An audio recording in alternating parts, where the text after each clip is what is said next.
안녕하세요. 생생법률쇼 진행을 맡은 최승호입니다. 매주 월요일 생생법률쇼에서는 정치 이슈를 짚어보고 분석하는 시간 함께 하는데요. 최요한 시사평론가님 나와 계십니다. 어서 오십시오. 예, 반갑습니다. 시사평론가 최요한입니다. 평론가님, 예. 오늘 또 새벽에 일이 있었어요. 그렇죠? 바이든 대통령이 결국 재선 도전의 꿈을 접었습니다. 예. 첫 TV 토론 이후 불거진 사퇴론을 이겨내지 못했는데요.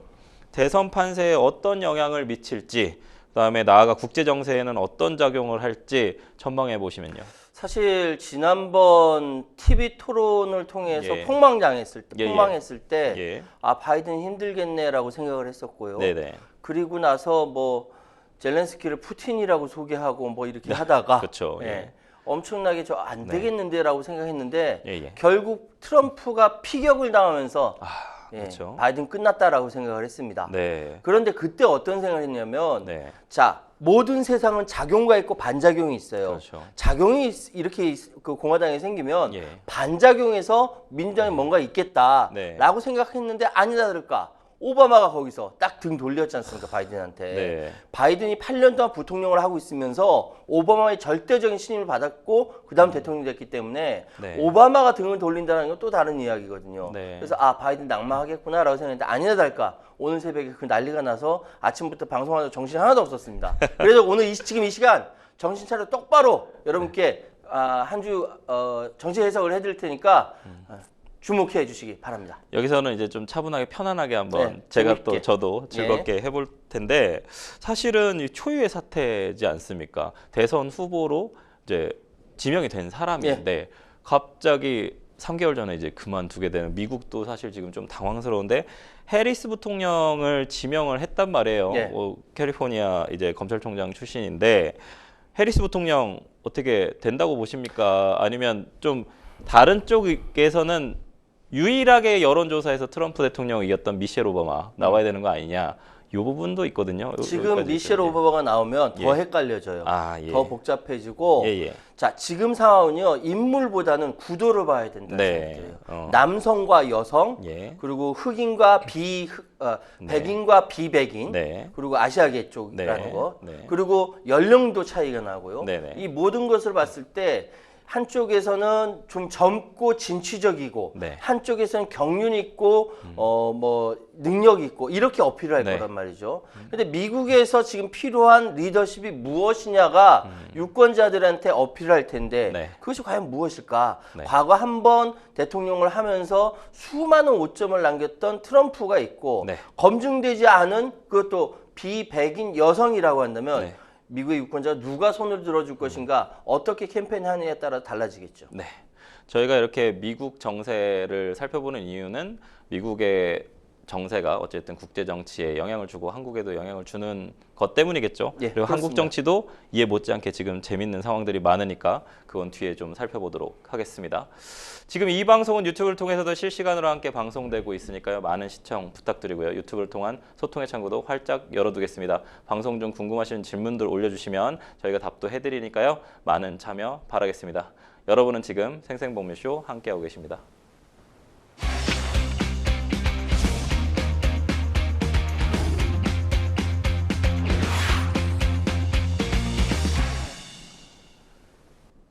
네, 첫 코너는 생생 커멘트입니다. 생생 커멘트는 각 분야에서 화제가 되고 있는 인물들과 이슈를 주제로 그 말을 하게 된 배경과 의미를 다양하게 풀어내는 코너인데요. 정치권에서는 어떤 인상적인 코멘트가 나왔는지 분석해 보도록 하겠습니다. 첫 번째 생생 코멘트 누구의 어떤 말인지 보실까요? 국민은 검찰 쇼인 거 다 안다. 조국혁신당에서 나온 강도 높은 발언인데요. 누구를 향한 발언인지 짐작되기는 합니다. 검찰이 윤석열 대통령 부인 김건희 여사를 전날 제3의 장소에서 비공개 대면 조사를 진행한 것에 대해 조국혁신당이 강도 높은 비판을 했습니다. 평론가님, 예. 어떻게 보시나요? 제3의 장소. 제3의 장소라고 해서 나중에 보도가 나왔었는데 예. 그게 이제 무슨 뒤에도 또 말씀드리겠습니다만 이 정부에서 네. 따로 있는 제3 장소라고 네. 합니다. 네. 저도 그런 데 가본 적 있어요. 네. 옛날에 노무현 정부 때 네. 국정원의 뭐 고위직 관계자와 네. 만났어요. 안 가러 들어오래요. 네. 안 가러 들어오라 해서 나 어딘가 했더니만 서울 시내 뭐 5성급 호텔에 네. 한 층을 빌려 쓰고 있더라고요. 네. 지금 얘기해도 되나? 그런 데서 조사했는지 네. 모르겠으나 네. 지금 조국혁신당뿐만 아니라 네. 많은 사람들이 이 이야기를 합니다. 국민은 검찰 쇼인 거 다 한다. 네. 왜 이런 이야기가 나왔냐면 옛날에 네. 다스 도곡동 땅 누구 거냐라고 물어봤을 때 이명박 전 대통령 그때 대통령 후보 네, 네. 그 대통령 당선자 조사했지 않습니까? 네. 검찰에서 조사했어요 그때. 네. 그때 어디서 조사했습니까? 꼬리곰탕 먹으면서 조사했죠. 네. 그래서 꼬리곰탕 수사라는 좀 말도 안 되는 소리가 그때 나왔어요. 근데 네. 그게 팩트였습니다. 네네. 검찰이 대통령 당선자라고 해서 따로 모셔서 네. 꼬리곰탕 대접하면서 네. 조사를 했다라는 거 아닙니까? 그때 제대로 조사했으면 이명박 대통령이 나중에 감옥에 갔을까요? 안 갔을까요? 안 갔을 것 같은데 어쨌든 지금은 오후 1시 30분부터 이튿날 오전 1시 20분까지 11시간 50분 동안 네. 관할내 정부 보안청사에서 김 네. 여사 조사를 진행했다라고 하는데 네. 여기서 어떤 질문을 했는지 당연히 대질신문은 없었고요. 네. 어떻게 결론이 날런지 이건 하나도 나오지 않았기 때문에 네. 사람들이 이야기하기를 사실 오늘은 저기 조국혁신당이라고 네네. 얘기했죠. 가장 발언 강도가 세기 때문에 이렇게 얘기했지만 예, 예. 다른 데도 다 그렇게 검찰 쇼하고 있네 네. 라고 비판을 합니다. 그러면서 떠올리는 것이 도곡동 땅, 다스, BBK 실소유자 이명박 네. 이거 얘기하지 않고 꼬리곰탕 대접하며 조사했던 그때의 기억을 떠올리는 것이죠. 그때도 검찰 쇼했습니다. 지금이라고 안 할까요? 지금도 쇼하는 것 같다라는 이야기가 많이 있는 거죠. 사실 요거와 관련된 내용들이 상당히 좀 많죠. 사실 그 부분은 김건희 여사 검찰 소환 조사 관련된 부분은 뒤에 이제 뉴스픽스에서 좀 자세히 다뤄볼 텐데요. 예. 지금은 조국 혁신당 얘기를 좀 하고 싶습니다. 조국 대표가 직접 본인의 SNS에 글을 올려서 비판의 글을 올렸습니다. 꽤 수위 높은 발언이었잖아요.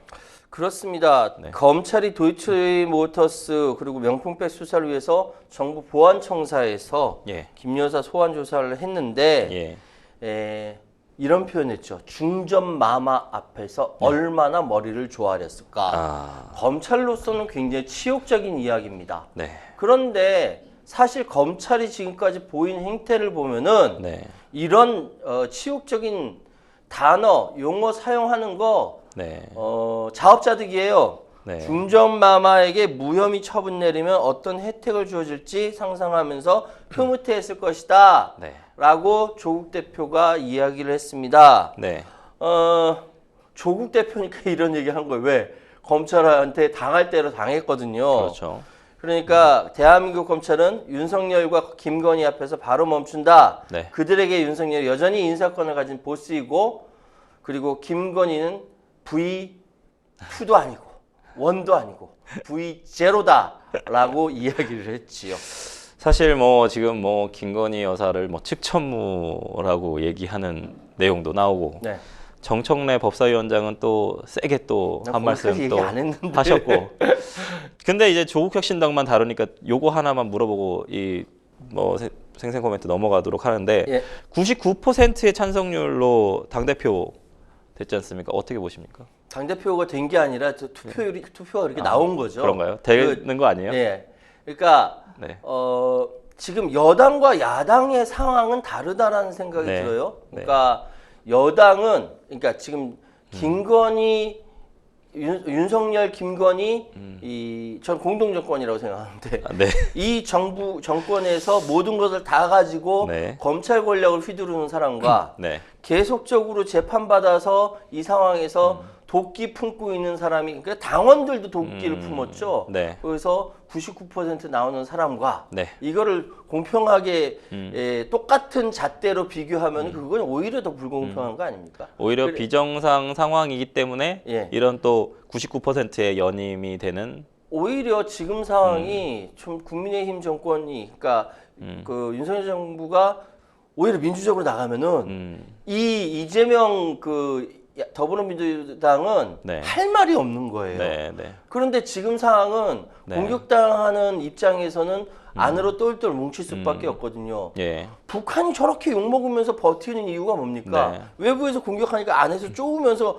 버티는 거 아닙니까? 네. 바로 그런 원리거든요. 그러니까 내부 결속이 다져지고 있는 상황인데 예. 저는 이제 조국혁신당은 99%, 그다음에 민주당은 90%의 어떤 지지, 압도적인 지지를 보내주고 있는 부분들이 결국은 여론이긴 하겠죠. 근데 이제 그런 부분들이 민주주의에 좀 안 좋은 영향을 미치는 것은 아닌가라는 내용에 대한 질문도 있어서 네. 여쭤봤습니다. 그러니까 네. 민주정당에서는 예, 예. 다른 계파, 다른 정파가 있는 것이 당연합니다. 네, 네. 그런데 지금 상황은 그러니까 적어도 조국혁신당과 민주당에게 있어서 양쪽 다 대표에게 예. 법적인 리스크가 걸려 있다라고 예, 해서 예. 안으로 똘똘 뭉쳐 있는 상황이다. 예, 예. 정상적인 상황이 아니다라는 걸 감안해 생각해야 될 것 같습니다. 네, 알겠습니다. 저희는 첫 번째 생생 코멘트 여기까지 마무리하고요. 두 번째 생생 코멘트 넘어가도록 하겠습니다. 두 번째 생생 코멘트 볼까요?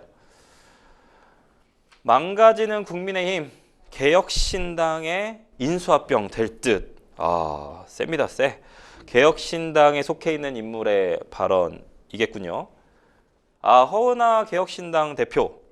허은하 개혁신당 대표가 네. 국민의힘 전당대회로 부각된 보수 진영의 갈등을 두고 의견을 밝혔는데 자세한 이야기 좀 살펴봐 주시죠. 그러니까 그 이제 뉴스 인터뷰에서 이렇게 얘기를 네. 했어요. 그러니까 원래 국민의힘에 있었던 허은하 네. 의원이 탈당을 하면서 그렇죠. 탈당을 하면서 의원직을 버린 거죠. 네. 버리고 개혁신당에 합류를 했는데 네. 이제 그리고 선거해서 네. 당 대표가 됐습니다. 그렇죠. 여기에서 이야기하기를 이준석 당이란 말은 부인하지 못하겠다. 네. 하지만 이준석의 경쟁자도 양성하겠다. 그게 굉장히 뭐랄까 이렇게 배포 있는 이야기거든요. 네. 개혁신당 이꼴이 이준석이기 때문에 네. 여기로부터 벗어난다라는 것은 어쩌면 정치 생명을 건다라는 것인데 네. 지금 상황 보니까 가장 국민의힘과 결을 같이 하는 데가 개혁신당인데 네. 국민의당 저러다가 쪼개진다, 네. 망가진다. 네. 그럼 우리가 다 흡수하겠다라고 이야기를 한 겁니다. 네. 그러면서 지금 전국 조직위원장은 54명을 새롭게 임명하면서 당세를 불려가고 있고 네. 8월부터는 본격적인 당원 배가 운동에 나서고 있기 때문에 네. 이건 어디다 얘기하는 건 줄 아세요? 국민의힘에다가 얘기하는 거예요. 우리 운동하고 들어와라 네. 이야기거든요. 네. 그러면서 대통령이 탄생할 수권 정당을 만들겠다. 현재 국민의힘은 삼성, 자신들은 자영업자인데 네. 이 입장을 바꾸겠다라는 당찬 포부의 발언입니다. 가능은 할까요? 근데 사실은 조금 내홍이 네. 사실 국민의힘 당대표 선거를 통해서 물론 지난 총선도 마찬가지입니다. 쭉 연결돼서 계속 내용이 생기고 있거든요. 뭐 당정 갈등이나 뭐 이런 부분도 있지만 계속 생기면 뭔가 우리 뭐 예전에 뭐 안철수 의원이나 마찬가지로 탈당 가능성도 좀 분명히 있을 거라고 생각하고 그런데 이제 그게 개혁신당으로 가겠는가? 이 부분에 대해서는 어떻게 보시나요? 개혁신당으로 갈 수도 있다고 생각하세요? 네, 그럼요. 그러니까 정치는 살아있는 생물이고 그래서 예, 예. 어떻게 될지 모르는 상황입니다. 예, 예. 그런데 지금 이준석이라는 독특한 캐릭터는 예. 국민의힘 당대표를 투표를 통해서 당선될 정도의 정치력이 있는 인물이죠. 그런데 이번에 당선이 됐어요. 국회의원이에요. 그렇죠. 그 사람이 있는 당이라고 한다면은 예. 국민의힘 쪽에서 혹시나 탈당을 하거나 분당이 돼서 쪽에서 나온다 할 때 흡수 또는 자진해서 입당할 수 있는 부분이고 이거는 하등의 문제가 없다라는 생각이 들거든요. 그런데 이러한 부분들이 과연 현실화될 것인가는 좀 다른 문제예요. 네. 이거는 개혁신당의 의지와 무관하게 벌어지는 일이거든요. 그렇죠. 개혁신당은 아직 당세가 작은 정당입니다. 그렇기 때문에 벌어지는 상황에 대해서 줍줍하겠다라는 건 있어도 줍줍하겠다는 건 있어도 자신들이 먼저 나가서 무엇인가 이끌어오겠다까지는 네. 안 되는 거예요. 그래서 스스로 자영업자라고 표현한 겁니다. 아마도 그 이유가 사실은 뭐 허은하 당대표도 사실은 이제 출마했다가 원내 이제 국회의원이 되지 못했고 이런 내용 때문에 결국은 총선을 치른 지 지금 100일이 가까이 지났음에도 불구하고 존재감을 좀 드러내지 못하고 있는 개혁신당의 이유는 아마도 총선 이후 원내 교섭단체를 이루지 못한 부분 때문이겠죠. 근데 그 결국엔 이제 국민의힘 쪽에서 의원들이 좀 넘어와 주면 원내 교섭단체도 이룰 수 있고 이런 부분이 조금 들어가 있는 그런 욕망이 좀 들어가 있는 게 아닌가. 그럼 이 상황에서 네. 개혁신당의 정체성, 우리나라의 지금 이제 양당 구조인데 뭐 이 양당 구조에서 조국 혁신당은 저희가 이제 조금 전에 다루고 왔습니다만 개혁신당의 정체성은 어떻고 앞으로는 어떻게 가야 성공할 수 있을지 그런 부분에 대한 좀 조언을 한 말씀 해주시죠. 저는 개혁신당의 정체성은 예. 보수의 조국혁신당이 되어야 한다고 생각합니다. 아 예. 다시 말씀드리면은 조국혁신당이 지역에 한 명도 내보내지 않으면서 12석의 비례의석을 네. 당선이 되어서 지금 나름 그 국회 국정 운영에 네. 예, 발언권이 있는 것은 그렇죠. 자신들이 분명히 명확하게 자신들의 정체성을 했어요. 네. 민주당은 본진, 자신들은 얼음을 깨고 가는 쇠빙선이라고 표현을 했습니다. 네. 근데 지금은 밀리고 있죠. 왜? 네. 본진이 더 앞서가서 깨고 있기 때문에 밀리고 있는 거예요, 조국혁신당이. 네, 네. 그런데 그만큼 자신들의 정체성을 명확히 했기 때문에 12석까지 가져갔던 거예요. 그러면 개혁신당의 정체성은 무엇이냐? 보수의 쇠빙선이 되어야 한다라고 네. 생각을 하는데 보수의 쇠빙선은 무엇입니까? 국민의힘이 지금 저렇게 자중질환 내지 무슨 당대표 선거에 자폭용 수류탄을 저렇게 많이 집어던지는지 저렇게 나가는 상황에서 먼저 아젠다를 보수의 아젠다를 먼저 명확하게 하고 보수가 제대로 보수의 본진이라고 일컬어지는 국민의힘이 잘 못할 때 네. 우리 최빙선이 여기 있다라고 알려줘야 되는 거 아닙니까? 근데 그것도 네. 못하고 이것도 못하고 어정쩡하니까 딱 개혁신당 3명으로서 3명만 딱 앉아가지고 네. 자기들끼리 이야기하는 것밖에 되지 않는다 이런 비판을 받고 있는 것이죠. 그래서 이제 뭐 평론가님의 얘기를 사실은 이준석 대표도 좀 들었는지 이준석 전 대표도 이준석 전 대표라고 하긴 좀 그런가요? 이준석 의원이라고 예. 표현하겠습니다. 이준석 의원이 좀 뭐 매스컴에 노출되는 정도가 좀 늘었고 실제로 이제 국민의힘에는 지금 뭐 정책이 있는 게 있냐? 정책은 없다. 보수의 정책이 없다라는 좀 비판을 하면서 기존에 이제 대통령을 도와줬었던 많은 분들이 사실 정책이나 전략이 없다. 이런 부분들에 대한 좀 비판을 계속 더 강하게 하고 있는 것 같고 그렇다면 이제 평론가님 얘기하신 것처럼 이준석 의원도 이제는 뭔가 어젠더를 얘기해야 될 때가 됐다라고 말씀하시는 거죠. 원래대로 한다면은 개혁신당은 처음부터 끝까지 자식기에 개혁 아젠다를 내놨어야 돼요. 그 작은 정당의 숙명은 예. 선명성이거든요. 예, 예. 먼저 나가서 냈어야 되는데 지금 지지율이 겨우 뭐 3 내지 4%밖에 안 되는 건 예, 예. 당세가 그만큼 작기도 하겠지만 네. 개혁신당 즉 보수의 쇠빙선으로서 자기 역할을 못하기 때문에 그렇습니다. 뭐 네. 제가 방송하면서 이준석 대표하고도 네. 이준석 의원하고도 방송을 해봤고 그래서 굉장히 명민한 예. 그리고 명료한 의식을 갖고 있는 의원이라는 걸 알고 있는데 예, 예. 당을 끌고 가기는 아직 역량이 부족한 건지 아직 기지개를 켜고 있는 과정인지 잘 모르겠으나 네. 아직까지 그렇게 명확하게 보이지 않고 있습니다. 그래서 혹시나 이 방송을 보고 있을지 모르는 이준석 의원에게 말씀드리자면은 예. 보수의 쇠빙선이 아니면은 침몰한다. 네. 여기서 이 정도로 하겠습니다. 네. 그래서 사실은 이제 개혁신당의 이준석 전 대표하고 조국혁신당의 조국 대표 이 두 정치인의 이미지에 좀 기대했었던 그런 어떤 국민들의 어떤 그 기대가 이제는 한계점에 도달한 것이 아니냐라는 이런 비판이 좀 점점 나오고 있습니다. 방금 이제 이준석 전 대표에 대해서는 좀 얘기해 주셨는데 조국 대표까지 해서 뭔가 재연 한 말씀 좀 해주시죠. 사실 그 정치인이 이미지로 승부하는 것은 금방 드러나요. 네, 이미지라는 것은 그 사람이 가지고 있는 원래의 성격과 그 사람이 추구하는 목표를 함께 맞추어서 선거식에 보이는 거거든요. 예, 이것이 바로 이미지인데 그런데 이거는 금방 휘발이 됩니다. 금방 소멸이 되는데 그래서 지금부터 필요한 거 본격적으로 정치 활동을 필요한 건 바로 콘텐츠라는 것이죠. 네, 여기서 한 가지 볼 것은 뭐냐면 용해인 의원의 기본소득당이에요. 예. 기본소득이라는 한 가지 컨셉을 가지고 네. 용해인은 지금 재선까지 하고 있는 상황이거든요. 네. 그런 컨텐츠가 조국혁신당과 지금 개혁신당이 필요하다는 것이죠. 그런데 일단 사회기본권이라는 것을 조국혁신당이 네. 조국 대표를 통해서 이야기를 했어요. 근데 네. 사회기본권이 너무 어려워요. 네. 그래서 이 부분을 좀 풀어줬으면 좋겠고 개혁신당은 이준석이라는 그 나름대로 있는 인물 자체가 컨텐츠인데도 불구하고 그것을 제대로 어필하지 못한단 말이죠. 이거는 홍보팀의 문제인지는 잘 모르겠으나 네. 그 컨텐츠를 좀 더 채울 필요가 있다. 그러면은 틀림없이 거대 양당에 소구되지 않는 이 시장이 있습니다. 네. 여기에 어필할 수 있는 자리는 충분하다. 이 네. 말씀 드리겠습니다. 결국은 컨텐츠가 필요하다라고까지 좀 말씀해 주셨습니다. 저희는 두 번째 생생 코멘트 마무리하고요. 세 번째 생생 코멘트로 넘어가 보도록 하겠습니다. 세 번째 생생 코멘트는 뭘까요? 한동훈은 늘 도망가려 해. 당원들이 비열함을 느낀다. 아마도 뭐 당대표 후보 전당대회 이런 데서 지금 나온 것 같아요. 후보자 토론회에서 네, 원희룡 국민의힘 당대표 후보가 한동훈 후보를 향한 좀 비난을 계속해서 이어가고 있습니다.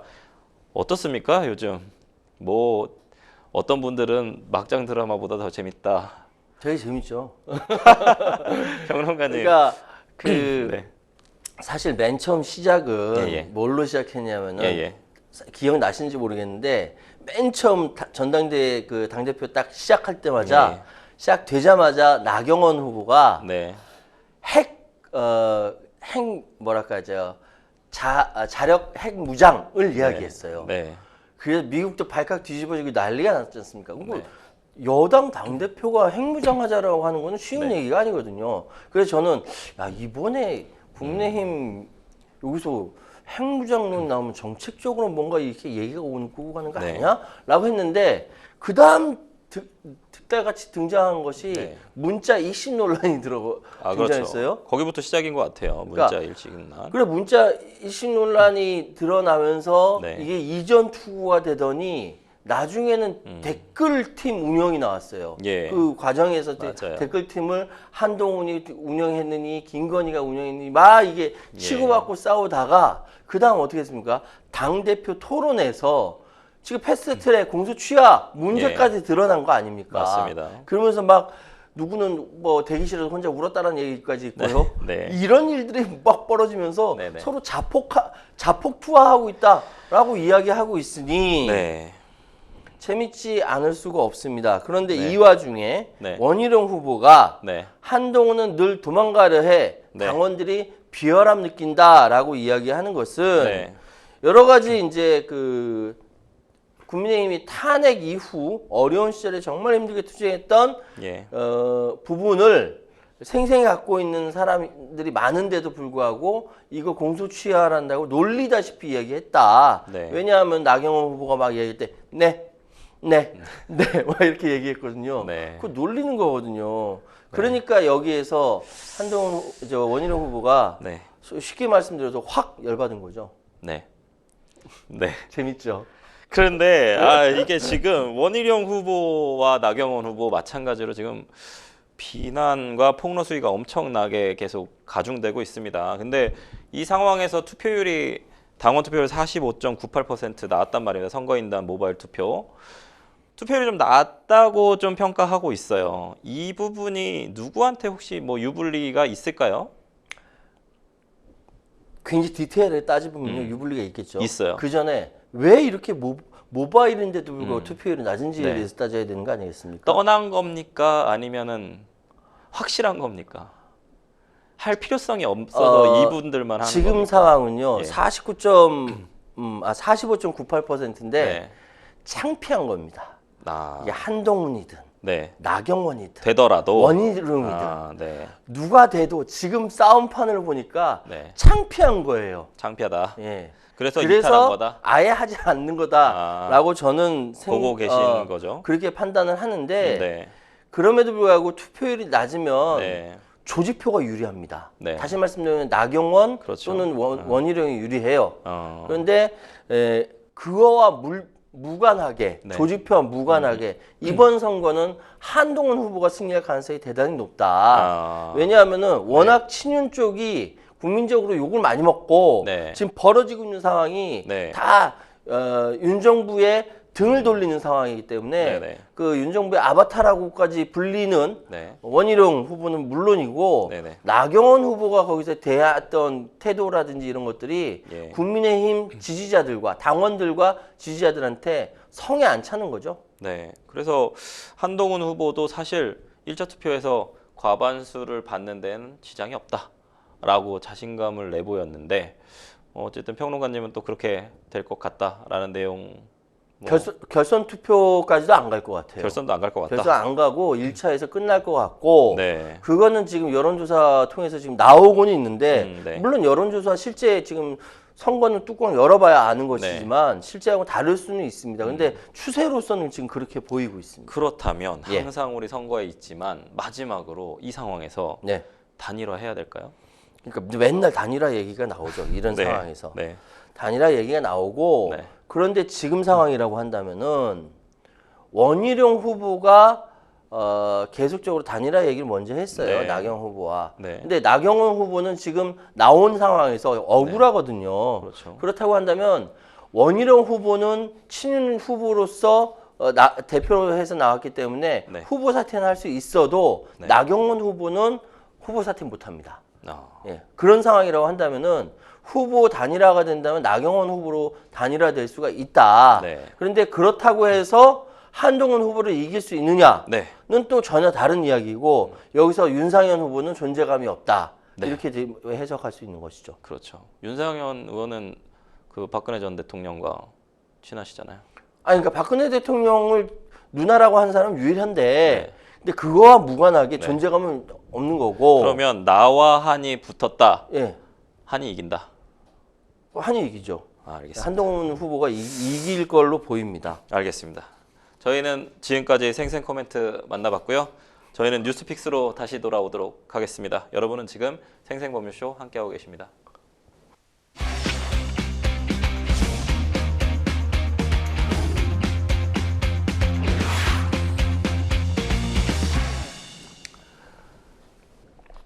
네, 분야별 가장 핫한 소식을 집중 분석해보는 시간 뉴스픽스 시작합니다.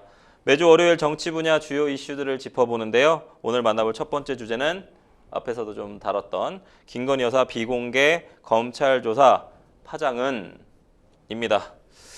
지난 토요일에 김건희 여사에 대한 검찰의 대면 조사가 좀 진행이 됐습니다. 물론 뭐 도이치모터스 주가 조작 사건이나 이제 담당 부장들이 다 가서 직접 했어요. 그렇죠? 반부패나 둘 다 했는데 오후 1시부터 12시간에 걸쳐서 대면 조사 이루어졌습니다. 현직 대통령 영부인으로는 최초의 검찰 조사입니다.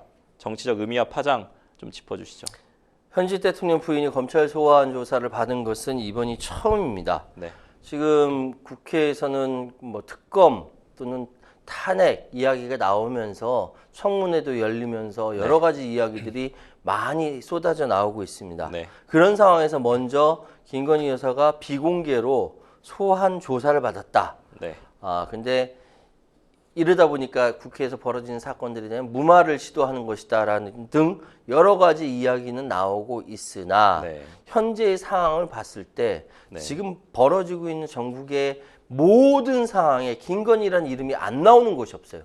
다 나오고 있습니다. 맞아요. 그렇기 때문에 김건희 특검을 피하기는 어려울 것 같습니다. 물론 네. 투표를 통해서 결정이 날 것이고 또 한 가지 더 중요한 것은 7월 23일 바로 이제 내일 결정 날 당대표가 누가 되느냐에 따라서 네. 판이하게 정치 판도가 달라질 것이다라고 네. 한다면은 현재 특검 문제까지 같이 엮여 있는 것입니다. 그래서 네. 지금 김건희 여사 사상 최초의 대통령 부인, 영부인의 검찰 조사라는 것은 그 의미는 앞으로의 정국을 좌우할 수 있다. 네. 파장은 정권이 뒤집어질 수도 있다라고까지 해석이 될 수 있습니다. 여야 반응이 좀 극명하게 엇갈려요. 평론가님, 여당은 성실히 조사에 응했다라는 반응이고 야당에서는 특혜다, 특혜다라는 내용이 덧붙여지면서 정청래 법사위원은 제가 아까 잠깐 말씀을 드렸습니다만 검찰이 무슨 이제 중전마마. 가게냐, 차접 뭐 배달 오라고 그러면 배달 가고, 이렇게 오냐라고 네. 하면서 자기는 증인 출석하는데 나가진 못한다, 가진 못하니까 오셔라, 오시라. 국회는 오셔라라고 네. 얘기는 했는데 평론가님, 예. 저는 어떻게 평가할 거냐고요? 네 어떻게 이거 보십니까? 정청래 법사위원장의 얘기가 좀 과도합니까? 아니면 뭐 어떻습니까? 아, 뭐 국회에서는 그런 얘기, 정치적으로 그런 얘기 할 수 있는 증인 것이고 출석해야 됩니까? 그거는 조금 이따 이야기고요.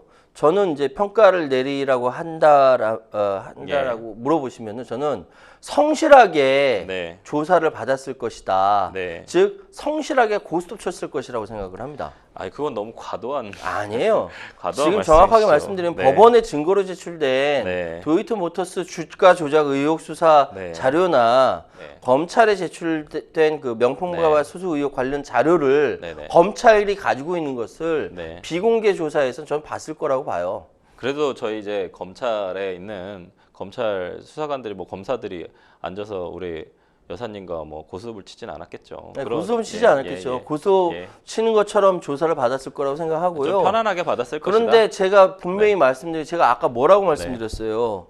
이명박 전 대통령 후보 시절과 당선자 시절에 예. 검찰 조사 받을 때 어떻게 조사 받았다고 꼬리곰탕 대접 받으면서 조사 받았다고 제가 분명히 말씀드렸습니다. 그때 검찰하고 지금 검찰이라 다를까? 네. 이번에 그럼 부패시켜 먹지 않았을까 그런 생각까지 해봅니다. 문제는 사실은 좀 이제 검찰총장 이원석 검찰총장이 이거를 보고를 못 받았다라는 내용이 또 보도되면서 또 이게 문제가 됐어요. 검찰총장 인사권 패싱이다라는 내용과 덧붙여서 이제 조사도 조사 끝나기 2시간 전에 알렸다는 거 아닙니까? 12시간 조사했는데 10시간 동안은 뭐 서울중앙지검장이 보고를 안 했다가 이제 종료 2시간 전에 보고를 했다는 건데 요 상황 중앙지검장과 검찰총장의 지금 이 상황 사실 윤석열 대통령 전 검찰총장일 때부터 사실 똑같이 예. 반복되고 있는 맞아요. 사안인데 요게 또 관례로 이렇게 좀 계속 굳어지지 않을지라는 생각이 좀 듭니다. 평론가님 이 상황은 어떻게 보고 계세요? 자, 역사는 반복된다고 하죠. 예, 예. 그러면 결과는 하나는 희극으로, 예. 하나는 비극으로 끝난다라고 했는데 예. 그때는 희극으로, 그러니까 예. 검찰총장이 결국 대통령까지 당선된 맞아요. 희극으로 끝났습니다. 예. 이번에도 희극으로 끝날지 네. 아니면 비극으로 끝날지 한번 살펴보셔야 되는데 네. 지금 이 사건에 대해서 네. 이원석 검찰총장이 지난번 인사 상황에 대해서 네. 아무도 알려주지 않았고 네. 그래서 그 다음날 아침 출근할 때 질문했을 때 어떻게 했습니까? 네. 7초 동안 침묵했습니다. 맞습니다. 그렇죠. 네. 그러면 오늘 아침에 출근할 때 이원석 총장 얼굴 보셨습니까? 네. 예. 눈 딱 감고 아무 얘기하지 않았어요. 네. 자, 검찰반 뉴스부터 볼까요? 대다수는 조심스럽다면서 예. 뭐라고 이야기하냐면 좋게 보려고 해도 이해가 되지 않는다. 이거 검찰에서 나온 얘기는 되게 센 얘기예요. 예. 그 조사한 곳이 나왔어요. 서울 종로구 창성동의 네. 대통령 경호처 부속청사라고 합니다. 네. 여기서 대면 조사를 했는데 중앙지검에서 조사 장소를 결정했다 하더라도 네. 최소한 조사 시기와 장소는 사전에 보고했었어야 되는 거 아니냐. 네. 이게 언론을 통해서 나온 검찰의 반응입니다. 맞아요. 그리고 솔직한 말로 그렇게 주요 인물 조사나 시기 방법을 사전에 공유하지 않은 전례가 있느냐. 네. 이건 평검사가 이야기했다고 네. 하고요. 차장검사는 좋게 봐주려고 해도 이해가 안 된다. 중앙지검에서도 설명이 안 되니 전국적으로 검찰도 들썩들썩한다. 이해할 수 없다는 분위기다라고 분명히 이야기를 던지고 있습니다. 지금 이원석 검찰총장이 법무부 장관의 부하가 아니다라고 얘기했던 검찰총장의 법무부 장관 부하가 아니라고 얘기했던 윤석열 대통령의 말을 그대로 받아서 네. 만약에 서울중앙지검장이 네. 서울중앙지검장은 대검총장의 부하 직원이 아닙니다라고 얘기하면 이거 완전 하극상이 되는 거거든요. 네. 지금 이 상황이 그대로 반복되고 있는 거예요. 그래서 저는 이 상황을 가지고 한 번은 역사는 계속 반복되는데 한 번은 희극으로 네. 한 번은 비극으로 끝난다고 말씀드리는 겁니다. 지금 국민의힘에서도 정정식 정책위 의장이 네. 쉴드 보호를 쳤지만 네. 국민의힘 당 차원에서는 한마디 논평이 안 나와요. 네. 사실 할 얘기가 없어서 없죠. 그렇거든요. 네. 그렇기 때문에 이 상황은 굉장히 중요한 겁니다. 그래서 제가 아까 정권 날아갈지도 모르는 이야기라고 말씀드린 거예요. 이원석 총장이 그래서 사실은 좀 세게 얘기했어요. 내가 2년 2개월 했는데 뭐 어떤 여한이 있겠냐. 후배들을 위해서 어쨌든 원칙대로 하겠다 하면서 가장 강조했던 얘기가 헌법에 나오는 규정입니다. 모든 국민은 법 앞에 평등하다. 법대로 하겠다. 이런 내용들을 계속 읊어내는 그런 인터뷰를 봤는데 앞으로 어떻게 될지 뭐 진상조사 해보겠다라는 내용까지도 왔는데 어떻게 될지 좀 주목해 보도록 하겠습니다. 두 개의 의혹 중에서 한 말씀 하시겠어요? 아니요, 뭐 네. 지금 뭐 방금 말씀한 이현석 예. 검찰총장의 법 위에 한 사람이라도 있으면 민주공화국이 예. 무너진다고 이야기했는데 예, 지금 9월 15일 날 임기가 예. 만료되죠. 네, 임기가 만료되고 있는 상황이기 때문에 네. 이런 일이 벌어진 것인지 아닌지 모르겠으나 예. 제가 저번에도 말씀드렸어요. 만인이 법 앞에 평등해야 되는데 지금 상황은 모든 국민들이 생각할 때 윤석열 정부에서 10,000명만 평등한 것 같다 법 앞에 나머지는 뭐 절대 평등한 것 같지 않다라고 이야기를 하고 있거든요. 예. 그 10,000명이 특혜를 받고 있다라는 것이죠. 그렇게 지금 느끼고 이렇다면은 네. 정말 문제가 되는 것이다 분명히 말씀드릴게요. 그 두 개의 의혹 중에서 명품 수수, 명품 가방 수수 의혹이 좀 경우에는 최재형 목사가 좀 조사를 마쳤고 행정관 등 주변 인물들도 조사를 다 했습니다. 그럼 수사가 마무리 수순 밟고 있는 걸까요? 마무리하려고 하겠죠. 이제 마무리 되겠죠. 직접 조사까지 했으니까. 예, 최혜병 수사도 네네네. 그렇게 해서 경북경찰청으로 가가지고 네. 나중에 이제 청문회 통해 가지고 경북경찰청장이 당하고 있기는 맞아요. 합니다만 네. 그럼에도 불구하고 마무리를 시켰지 않습니까? 맞아요. 공식적으로 마무리할 필요가 있으니까 네. 이렇게 무리해서 네. 비공식 제3 장소에서 검찰총장한테 보고도 하지 않고 조사를 한 거 아닙니까? 네. 그러면 이거는 마무리해야 되는데 의지가 통한 것이다 이렇게 말씀드리겠습니다. 그러면 도이치 사건도 무혐의 마무리하고 임성근 사단장 이 최상병 사건도 무혐의로 마무리하면 예. 그럼 이거 다 건너뛰고 예. 결론적으로 어떻게 될 거라고 생각하세요? 이럴 때 이제 김상용 시인의 네. 나무로 창을 내겠소라는 시에 네. 이런 게 있죠. 네. 외사역은 웃지요. 왜 사냐면 웃지요. 예. 상당히- 이게 어떤 네. 의미겠습니까? 네.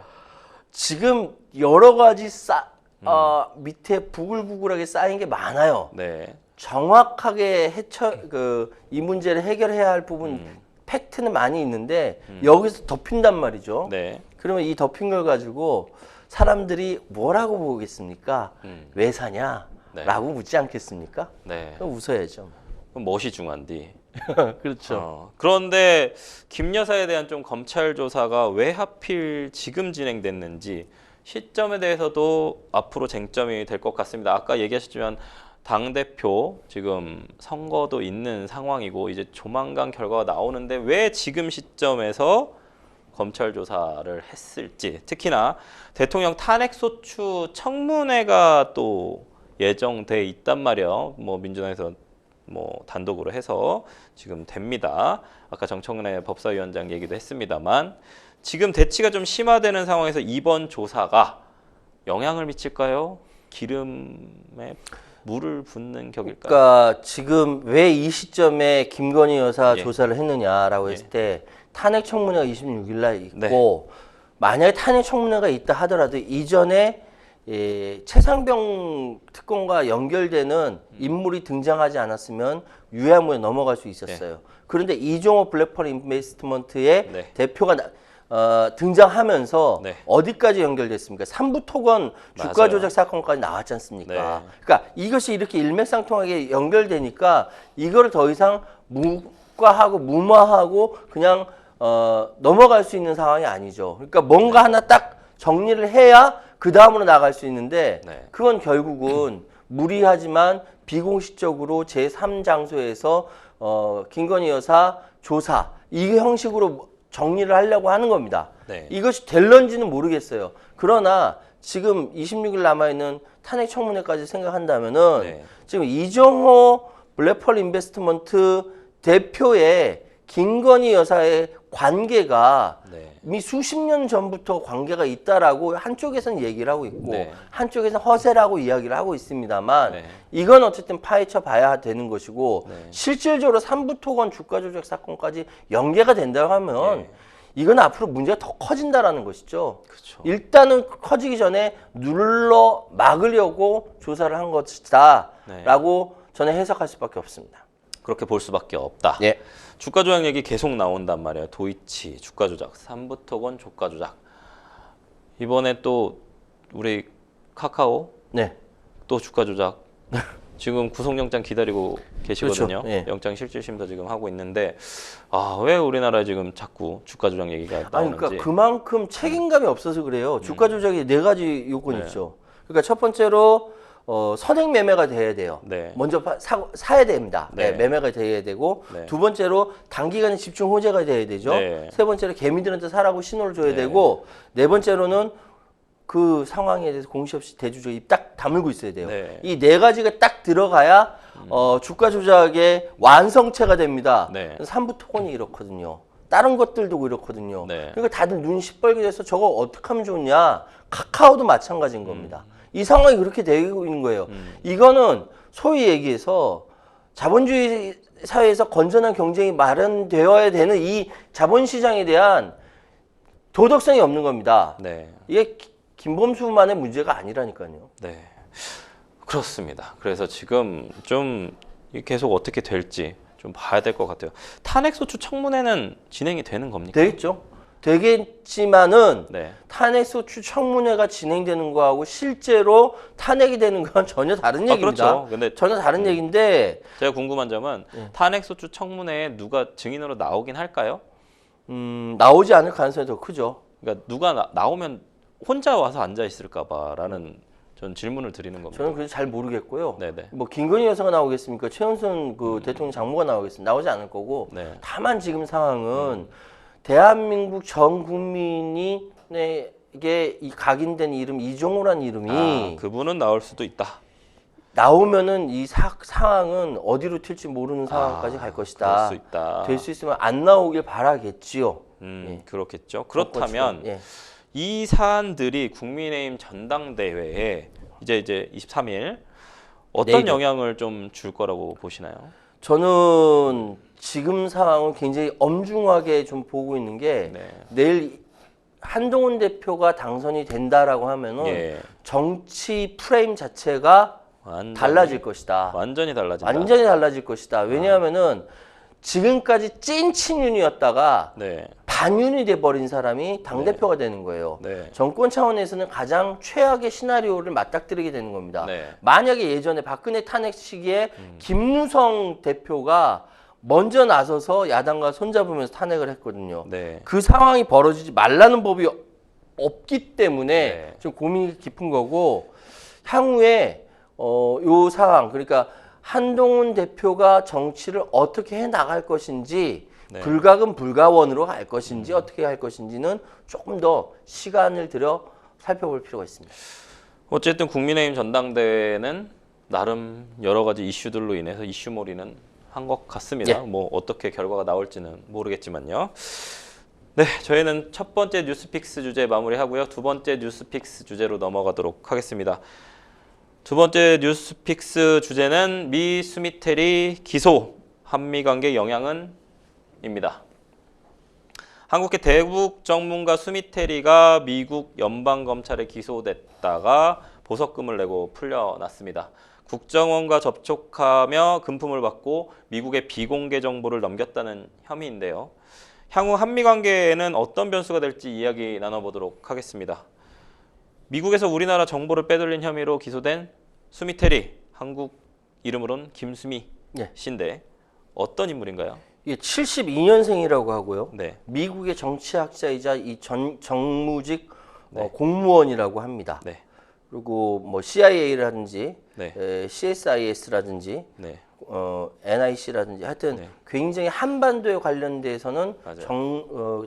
전문성을 가지고 있는 맞습니다. 전문가인데 네. 비교적 우파에 경도돼 있다는 비판을 네. 많이 받고 있습니다. 북한 전문가로 좀 유명하죠. 그리고 뭐 세계적인 또 대학교, 국제관계 관련된 학교를 나왔는데 수미테리 혐의에 대해서 이게 사실은 러시아 그 스노든 사건 이후 네. 원래는 이제 30몇 년에 제정됐었는데 계속 이런 간첩 혐의 적용 안 하다가 러시아 그 사건으로 인해서 이제 이번에도 또 확대가 된 것 같아요. 구체적으로 어떤 점을 좀 미국 연방검찰이 좀 지적하고 있는 건가요? 지금 연방검찰에서 예. 지적하고 있는 것은 2001년부터 CIA에서 근무를 하다가 2008년에 사직을 했는데 네. 이 수미테리가 대한민국의 국가정보원과 접촉을 했다라는 것이죠. 네. 예전에 FBI의 근무 재직 FBI가 그러니까 CIA 재직 시절에 문제 있었던 걸 인정했지만 그냥 해고되는 걸로 끝났다라는 거죠. 네네. 그런데 지금 상황에서 그 CIA에서 그만두고 나서 버락 오바마 행정부에서 백악관 국가안보회의에 한국, 일본, 오세아니아 담당자로 일했다라는 겁니다. 네. 그런데 이 상황에서 한국의 국가정보원과 접촉하면서 돈을 받았다. 네. 명품백을 여기도 명품백 나오네. 명품백을 엄청 받더라고요. 네, 명품백 받았다. 네. 여러 가지 편의를 받은 것은 미국의 정보를 한국에 팔아넘긴 거 아니냐라는 간첩 혐의로 이렇게 기소가 된 거죠. 네. 그렇다고 한다면은 수미테리는 한국 정부를 위해서 열심히 일을 한 미국의 한국이 파견한 간첩이다. 이렇게 해석밖에 안 되는 거예요. 그렇죠. 그래서 지금 뭐 국정원이 좀 난리가 났어요. 예. 특히나 명품백을 한 번이 아니라 뭐 여러 번 여러 또 사주고 그걸 사준 지금 직원들 국정원에서 지금 뭐 약간 징계 대기하고 있는 것 같고 한데 지금 사실은 한미 관계에 훈풍이 불고 있는 상황이었는데 이거 미국 정부의 의도가 있었다고 볼까요? 아니요, 그건 아닌가요? 한미 간에 네. 훈풍이 분다라고 생각하는 것 자체가 저는 착각이라고 잘못됐다. 생각해요. 아, 예. 저는 한미 관계 훈풍이 분다라고 얘기하는 것은 그냥 그렇게 생각하는 거고 네. 늘상 있었던 일이다. 아, 그렇죠. 왜냐하면은 미국이 한국 대통령실을 도청을 했는데 네. 도청한 것을 나중에 알고 나서 항의도 못하는 나라가 대한민국이에요. 음. 이런 상황에서 무슨 훈풍이 붑니까? 훈풍이 불긴. 그러니까 외국에서는 한국은 미국의 식민지라는 욕이나 먹죠. 그러니까 우리는 사실상 미국한테 주도권을 항상 뺏기고 있었다. 지금까지 그러지 않았습니까? 그러니까 뭐 도청도 당하고 있다. 그럼요. 그럴 수 있다. 그럴 수 있다가 아니에요. 그러면 안 돼요. 네. 항의해야 되고 자주독립국으로서 항의해야 되고 그렇죠. 이러면 안 됩니다. 네. 라고 해야 되는데 못하고 그렇게 있다. 하지 못하고 있는 것이 문제인 것이죠. 이게 지금 또 문제가 되는 게 네. 대통령실은 전임 문재인 정부 당시에 국정원 관련자 감찰을 검토하겠다고 했고 당시에 국정원장을 지냈던 박지원 의원은 이에 대해서 반발을 하고 있습니다. 정치 쟁점화되는 모습 어떻게 생각하시나요? 박선원 제1차장이 뭐라고 얘기했냐면은 이 수미테리 혐의가 박근혜 정부 때 8건, 예. 문재인 정부 때 12건에 불과했는데 네. 이 윤석열 정부 출범 1년 만에 20건이라는 것이죠. 아. 책임지면 윤석열 정부에서 훨씬 더 많을 텐데 네. 그래서 이걸 이런 식으로 접근하면 안 된다. 음. 문제 벌어지면 전 정권 탓하는 게 말이 되느냐라고 얘기를 하고 있거든요. 이건 맞는 소리예요. 즉 지금 상황은 수미테리가 간첩했는지 아닌지 모르겠으나 네. 여기에 대해서 우리나라는 자주독립국으로 정정당당하게 따져야 할 걸 따져야 합니다. 그러면 이 수미테리 사건은 우리나라에서 어떻게 해야 된다고 보십니까? 저는 이 부분에 대해서는 국가 이익에 맞춰서 네. 찾을 건 찾아야 되고 버릴 건 버려야 되죠. 좀 그게 국익이고 그게 외교입니다. 그러니까는 우리 또 외교적으로 봐야 당연하죠. 된다. 예. 외교적으로 좀 접근을 해야 될 것 같다라고까지 좀 말씀을 해주셨습니다. 생생범쇼 또 우리 최유한 평론가님과 달려오다 보니까 벌써 마칠 시간입니다. 오늘 함께해 주신 최유한 평론가님 고맙습니다. 예, 감사합니다. 방송이 끝나더라도 상담 접수는 계속되니까요. 변호사들에게 무료 법률 상담 받고 싶으신 분들은 평일 오전 9시부터 오후 6시까지 02557-8295번으로 상담 문의 주시거나 법률방송 홈페이지 법률상담 게시판 또는 아래 하단으로 나가고 있는 이메일로 접수해 주시기 바랍니다. 생생법률쇼 오늘 이만 인사드리겠습니다. 시청해주신 시청자 여러분 감사합니다.